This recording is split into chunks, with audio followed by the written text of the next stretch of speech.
Hello everybody, welcome to Friday's edition of the Chris Pritchard Cycling News Show. I don't know why I'm so happy, it's Friday, it's pretty amazing. I can't believe another week has gone by and we brought you some cracking news this week. Let's get straight into the show with that bloody great good new transition we've got. Right, firstly I just want to say thank you, a huge shout out to everybody who supported the channel by buying some merch. If you want to buy some merch, you know what to do, it's all down there, it's self-explanatory, go and buy some. Go and wear it with pride. I ain't got one on today, but go and wear it with pride. Go and show your mug off in the office and be like, yeah, we know, you don't. Where do we start today?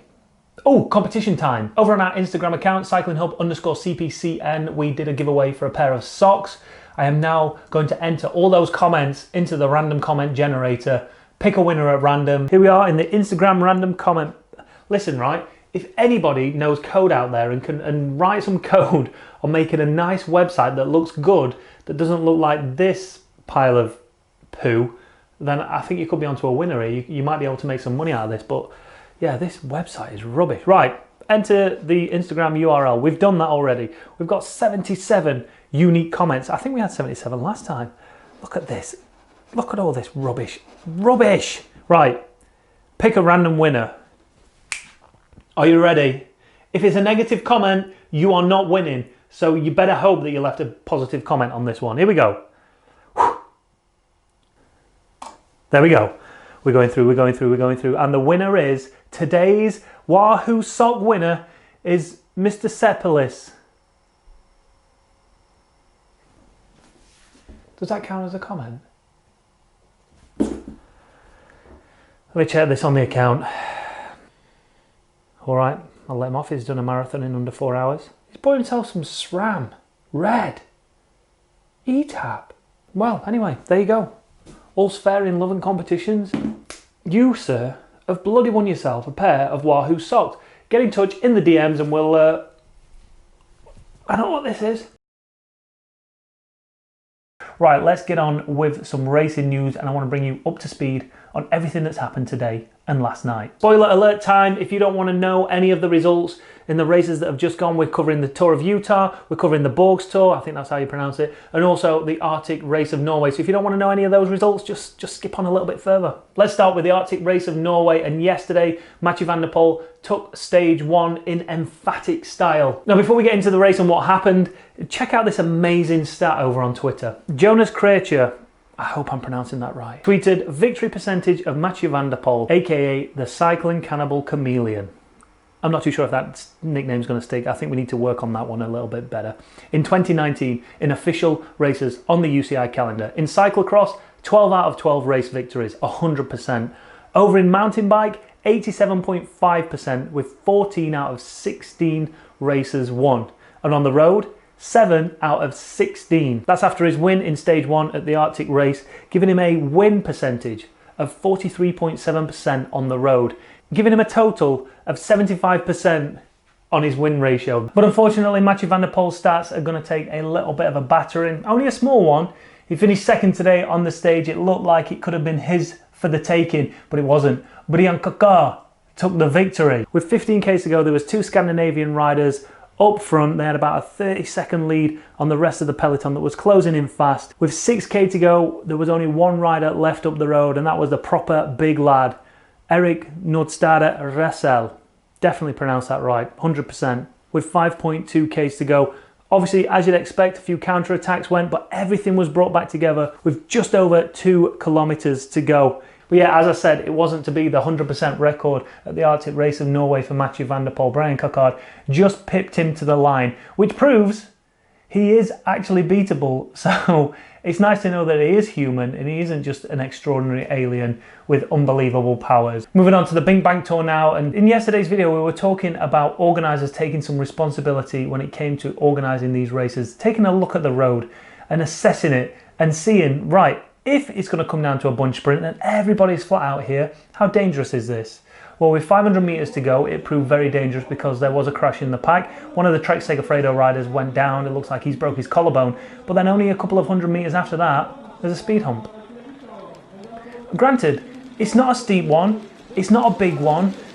A lot of the riders might have not even noticed that they've gone over it. but all you need is one rider out of the saddle, waving his bike from side to side, up that rise, just enough to take the front wheel off the ground. Anything could be happening. Why it was there, I'll never know. But anyway, the stage was won by Deceuninck Quick-Step rider Alvaro Hodeg. God, I need to get better at pronouncing these names. Is that even right? The Quick-Step rider took the victory from Jasper Philipsen. Sam Bennett in third. Check this stat out at El Tio del Dato. Sam Bennett hasn't won this time, but he has finished inside the top 3 in each of the last 14 sprints he has contested. I bet they're kicking themselves that they didn't take him to the Tour de France. Over in Spain at the minute is the Burgos Tour. They're on stage 4. Relatively flat stage. There was a little lump halfway through, and then there was just this, well, on the stage profile, it just looked like a little ramp, just a little jump right at the end. Taking the victory was Caddy Rural's Alex Aramburu. Sosa remains at the top of the leaderboard going into stage 5 at the Burgos Tour. He's 17 seconds ahead of Euskadi Basque Country's Oscar Rodriguez.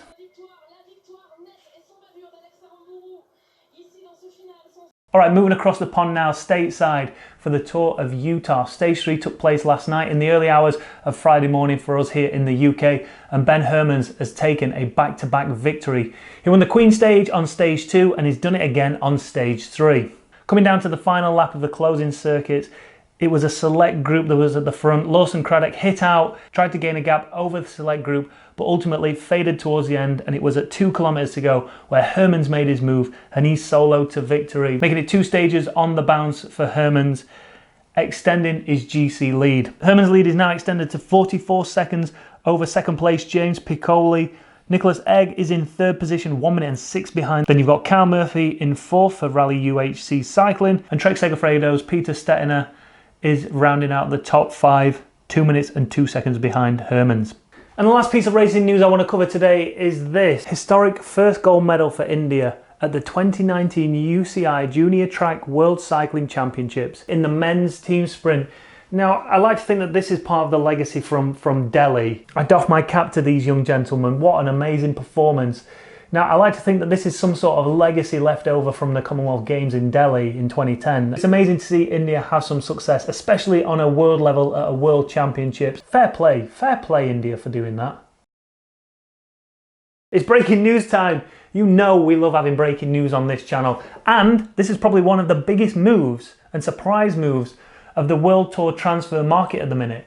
Dan Martin is taking a step down from World Tour with UAE, and he's just signed for the Israeli Cycling Academy team. The Irishman's going to join the team on a 2-year contract with the hopes that the Israeli Cycling Academy will get that invite up into the World Tour ranks and keep Dan Martin, 2 times Tour de France stage winner, where he belongs. I think personally this is going to be a good move for Dan Martin, somewhere fresh, somewhere new, and they might have a World Tour license, but I'm not convinced that Team UAE Emirates is a World Tour level team in their preparation, in their races. I just don't. I don't think, apart from Christoph, who's done a little bit, no one's really flourished there. It seems to be where everyone's careers go to die. So hopefully Dan Martin's career might get a bit of a kick up the bum.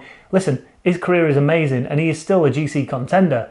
But hopefully he can get the support network around him that he needs to get to that next level where he's fighting for victories and fighting for top 5 positions in those Grand Tours. Hey, listen, what do I know about cycling? Very little. Leave your comments down below and let me know what you think about this move for Dan Martin. Do you think it's a big move for him? Do you think it's a good move for him? Do you think it's a bad move for him? Any comments, leave them down below.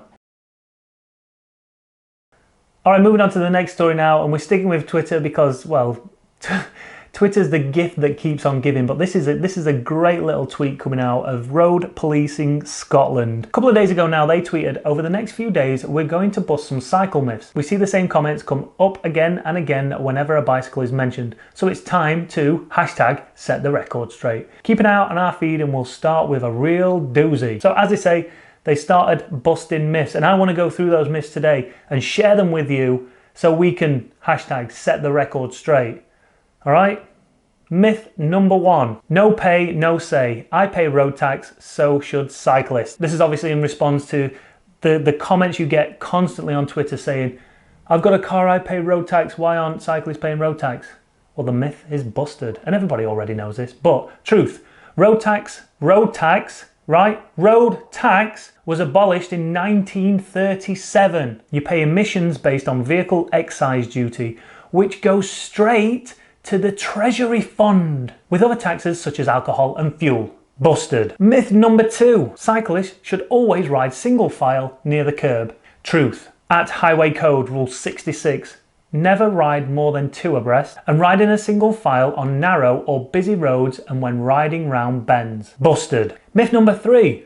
So it's okay for cyclists to come right up beside me when I'm at traffic lights, in response to filtering of lanes when it comes to cyclists moving up to the front of traffic lights. True. It's called filtering, you daft bugger. Cycling is a great way to beat traffic, stay fit and help the environment. Busted. Those were some of the most common cycle myths we hear. Failing to obey the highway code is often a good indicator of carelessness. All road users should have a responsibility for their own and others' safety. There you go. I think that is the best use of Twitter I've seen for a long time. Okay, so we're going to finish off with question and answer as it's Friday and we're trying to make that a thing. But I just want to go through a few of the comments that we had yesterday because people were making some real good points in yesterday's video about is road racing becoming too dangerous. Right, first up, Matt Parsons makes a good point, and I think I said it in one of my takes, but it just never made it in there. And he said, race organisers need retired or current pro cyclists to check the parkour. If that's not already happening, that should be happening. That should be a given, that an ex-professional or a current professional is given that duty of going through the last, 10K, or in fact the whole race maybe, to really go through with a fine-tooth comb to just check on the safety of a course. Cameron Gray, racing is the same as the Isle of Man TT. They try and reduce the risk, but road furniture, spectators, animals are always going to be there. The only safe option is to have a circuit racing like Brands Hatch. On really technical finishes, the 3K rule, the 3K crash rule could be extended to 10K, or all riders be given the same time irrespective of gaps. This would take all of GC teams out of the way. Side note, Tour de France doctor said there was less crashes this year as tramadol is now banned. Yeah, I think we covered that as well.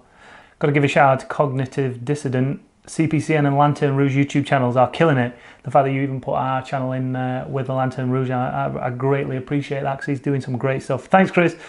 Hashtag Wahoo rules. The IG memes are epic. Here's a comment from McPegger.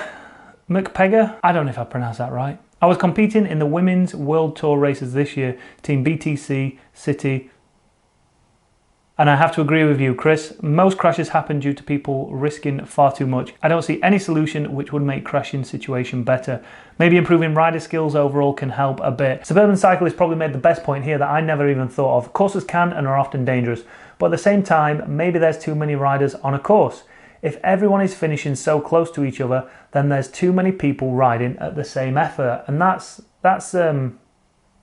yeah, I think that's a very valid point there. When you think about it, when you look at a flat stage nowadays, it's 99.9% chance of it coming down to a bunch sprint, and it's almost a given that it's going to happen. I guess one of the reasons behind this is down to the communication that the riders have with the team car. They can be in constant contact with the team car and get instant feedback on exactly what's happening up the road. If you didn't have that, you didn't have, your power meters. If they were to ban power meters and ban the communication with the team car, and because of the lack of communication and the lack of control that the sprinters teams have over it, that'd encourage people to make an attack at 50k to go, 30k to go, whereas normally what you're seeing is just that slow acceleration that potentially makes it a lot more dangerous towards the end, because it's nice and steady all the way through, and then towards the end when you start catching that break or there's no one else out in front of you, that's when the speed really starts to ramp up, and that's when you can see a lot of accidents. So it does make a good point how you'd change that. How would you do that? That's interesting. Right, Q&A time. I'm 40, want to try track racing. Kind of power do you need to be competitive? I answered this briefly in my Instagram account, and I said it's not about power, it's not about numbers, it's about being able to suffer and to be able to chase someone else, because it's irrelevant if I say to you, right, to perform a scratch race for 10k you need 300 watts. Firstly, when you're on a track, you can't have a bike computer on your stem, so you'll never know exactly how many watts you're putting out. Secondly, what if there's a rider at the front pushing out 320 watts and you need to chase that guy down? Are you going to say, whoa, hold on, I'm not allowed to do more than 300 watts, Pritch said? No, you're just going to go and chase him. And you've just got to do that. Especially if you've never been on the track before, track craft, track experience is way more important than how many watts you can put out on the bike. So I suggest to anybody who's going racing, whether they're 40 or 4 years old, get on the bike, go and learn the craft. By simply putting a question mark at the end of a statement doesn't make it a question. Discount code for Wahoo. Unfortunately, no, we don't have discount codes for Wahoo. Wahoo are very strict on pricing, and you will rarely see any discount codes from them or price drops. They keep their prices constant throughout their whole dealer network. So the best thing I can do or suggest is follow the affiliate link down below. And if you buy anything from Wahoo, we get a little bit of a kickback. So you can be safe in the knowledge that you're helping a fellow cyclist out. You never know, because of our connections with them, maybe at some point we can either get a discount code for them or we'll be able to give away some decent Wahoo kit if we start getting more followers. You know what to do. Next question, when will Triathlon Dan be making a guest appearance on the show? Well, I guess I could shout your video out, Dan. Link down in the description. Go and check out Dan's Etape de Tour experience. He was out there. I think I cheered for a couple of the South Normanton crew. It wasn't Dan though, so go and check him out. Can you show us your model pics?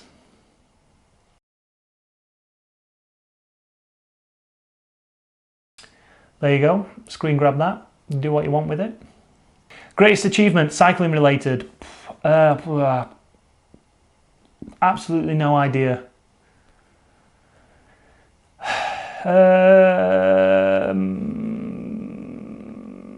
Nothing really stands out as like that moment there, but I guess actually qualifying for the Commonwealth Games after taking a couple of years off and not really having the best mindset and still being able to do it and sacrificing everything I sacrificed to go and do it, that was a pretty big achievement to go and do that. Ears for nose or nose for ears? I'd say nose for ears. Because like if you have an ear, right ear, there's no getting away with that. People are going to go, why the bloody hell have you got an ear on your nose? But here, like if you just think about a little nose just there, you might actually look pretty good. And you could still get them pierced, so you could still have it pierced, couldn't you? Yeah, I'd go with that. Thanks for watching, everybody. We'll be back Monday, so don't forget, if you've not done already, hit that subscribe button, hit that notification bell so you know when we drop our videos. What else do I need to tell you? Feel free to leave your comments down below. Hit that like button, hit that dislike button if you didn't enjoy the video. I'll see you after the weekend. Have an amazing weekend. Leave your comments, do all that jazz. Till Monday.